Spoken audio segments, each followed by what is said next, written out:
Hello student, आपका स्वागत है एमपी स्टडी में। आज हम कक्षा 5वीं हिंदी विशिष्ट वर्ग शीट जो कि माह मार्च की सही प्रश्नों के उत्तर पूरी वर्ग शीट का हल बताने जा रहे हैं। तो वीडियो को अंत तक देखें और अगर आपने अभी तक सब्सक्राइब नहीं किया है तो हमारे यूट्यूब चैनल को सब्सक्राइब करें। प्रश्न क्रमांक 1, आपकी शाला में आयोजित किसी एक दिन की बाल सभा का वर्णन अपने शब्दों में कीजिए। तो देखते हैं आंसर। तो प्रश्न क्रमांक 1 का उत्तर है, हमारी शाला में बाल सभा का आयोजन शनिवार के दिन किया जाता है। उस दिन हम सभी छात्र एवं छात्राएं 2 ग्रुप में बंटकर सभी बाजी करते हैं। सभी अपने अपने हुनर का प्रदर्शन करते हैं और बाल सभा का आनंद लेते हैं। प्रश्न क्रमांक 2, पाठ्य पुस्तक के पाठ में मैं और मेरा देश के आधार पर देश विदेश का गौरव बढ़ाने वाले कार्य लिखिए। तो प्रश्न क्रमांक 2 का उत्तर है, वास्तव में हमारे द्वारा किया गया कोई भी अच्छा या बुरा कार्य सीधे तौर पर हमारे देश की प्रतिष्ठा से जुड़ा होता है। जब जापान से स्वामी रामतीर्थ को फल नहीं मिले तो उन्हें मुँह से निकला कि जापान में अच्छे फल नहीं मिलते। तभी एक जापानी युवक उनके लिए फल लाया और उसने फलों के मूल्य के बदले यह कहने को कहा कि आप वापस जाकर यह मत कहना कि जापान में अच्छे फल नहीं मिलते। यहाँ पर उस जापानी युवक ने अपने देश का गौरव बढ़ा लिया। तो आपको इस प्रकार वीडियो पॉज कर आप अपनी वर्ग शीट में लिख सकते हैं। देखते हैं नेक्स्ट क्वेश्चन। प्रश्न क्रमांक 3, पाठ्य पुस्तक के पाठ रानी अवंतीबाई में रानी अवंतीबाई ने अंग्रेज़ों का विरोध किस प्रकार किया। कैप्टन के साथ हुए युद्ध का वर्णन अपने शब्दों में कीजिए।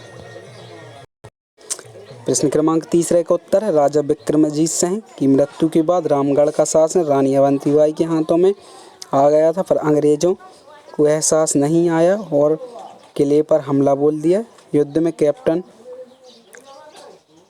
बुरी तरह पराजित होने के बाद एक बड़ी सेना लेकर घेराव प्रारंभ कर दिया। रानी ने अपने आप को घेरते देख रामगढ़ की किला खाली करवा दिया और अपने मोर्चे देवहारगढ़ की पहाड़ी पर जमा लिया। रानी अवंतीबाई ने अंतिम सांस तक अंग्रेज़ों से सामना करते हुए वीर गति पाई और कैप्टन ने अपनी पराजय का बदला ले लिया। देखते हैं नेक्स्ट क्वेश्चन।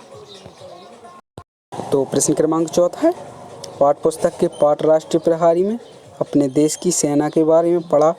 यदि आप थल सेना होते तो आपको किन किन कर्तव्यों का पालन करना पड़ता, आप अपने शब्दों में लिखिए। प्रश्न क्रमांक 4 का उत्तर है, यदि हम थल सेना में होते तो निम्न कर्तव्यों का पालन करते। नंबर 1, देश की रक्षा करना। नंबर 2, प्राकृतिक आपदा के समय जनता की भरपूर सहायता करना। नंबर 3, अपने प्रति राजगत साहस धैर्य का अनुशासन बनाए रखना। तो प्रश्न क्रमांक में आपको यही लिख लेना है। प्रश्न क्रमांक 5 है, पाठ्य पुस्तक के पाठ पातालकोट के आधार पर बताइए कि पातालकोट वासियों को किन किन परेशानियों का सामना करना पड़ता है तथा पातालकोट वासियों द्वारा इन समस्याओं का हल किस प्रकार किया गया है। तो देखते हैं प्रश्न क्रमांक 5 का उत्तर। प्रश्न क्रमांक 5 का उत्तर है, पातालकोट वासियों को भारी परेशानी का सामना करना पड़ता है। यहाँ सूरज 9 बजे उगता है और 3 बजे डूब जाता है।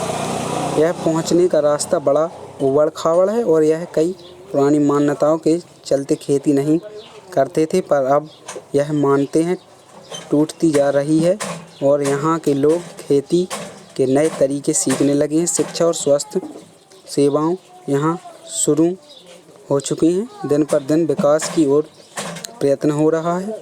वहाँ जो बल्ब जलता हुआ दिखाई देता है वह इस बात का प्रतीक है कि नई रोशनी से पातालकोट निश्चित रूप से जगमगा उठेगा। देखते हैं। तो प्रश्न क्रमांक 6 है, पाठ्य पुस्तक के पाठ उन्नत खेती उत्तम खेती के अनुसार किसान अपनी आय को बढ़ाने के लिए खेती के साथ साथ और कौन कौन से कार्य करते हैं, इनमें किस प्रकार किसान की आय बढ़ती है, अपने शब्दों में वर्णन कीजिए। प्रश्न क्रमांक 5 का उत्तर है, किसान अपनी आय बढ़ाने के लिए वह मुख्य फसल के साथ साथ अन्य फसल भी बो व खेत की मिट्टी की जांच कर फसलों के साथ सब्जियों की भी खेती करें तथा अच्छी नस्ल की गाय भैंस पालें व गोबर का उपयोग गैस के साथ खाद के रूप में करें तथा आधुनिक कृषि यंत्रों का प्रयोग करें। इन सबसे उनकी आय से काफ़ी वृद्धि होगी। प्रोजेक्ट कार्य प्रश्न क्रमांक 7, आप अपने मित्रों के साथ कुछ खेल खेलते होंगे, उसी के आधार पर लिखिए। तो प्रश्न क्रमांक 7वां में आप स्वयं ही इसका उत्तर लिखेंगे। आप जो भी खेल खेलते हैं, किसके आधार पर खेलते हैं, आपको स्वयं ही लिखना होगा। देखते हैं नेक्स्ट क्वेश्चन। प्रश्न क्रमांक 7वां, आप अपने मित्रों के साथ कुछ खेल खेलते होंगे, उसी के आधार पर लिखिए। तो मैंने आपको आपके द्वारा खेले जाने वाले खेलों के नाम kabaddi, kho kho, cricket, volleyball, football आदि। आपके द्वारा खेले जाने वाले खेलों के सामग्री के चित्र बनाइए या ढूंढें, चिपकाइए और चित्र के नीचे उसका नाम लिखिए। वो मैं आपको बता देता हूँ किस प्रकार लिखना है और किस प्रकार चिपकाना है। आपको कुछ इस तरह का इंटरफेस देखने को मिलेगा, जैसे कि मैंने चिपका दिया है। देखते हैं नेक्स्ट क्वेश्चन। प्रश्न क्रमांक अगला है, किन्हीं 2 मनपसंद खिलाड़ियों के चित्र बनाकर चिपकाकर उनके नाम लिखिए। तो मैंने धोनी और विराट के चित्र चिपकाकर उनके नाम लिख दिए हैं। आप भी लिख सकते हैं, इनके और भी नाम लिख सकते हैं, जो भी आपको खिलाड़ी पसंद हो। आपको कौन कौन से खेल खेलना अच्छा लगता है और क्यों, लिखिए। तो मैं आपको इसका उत्तर बता देता हूँ।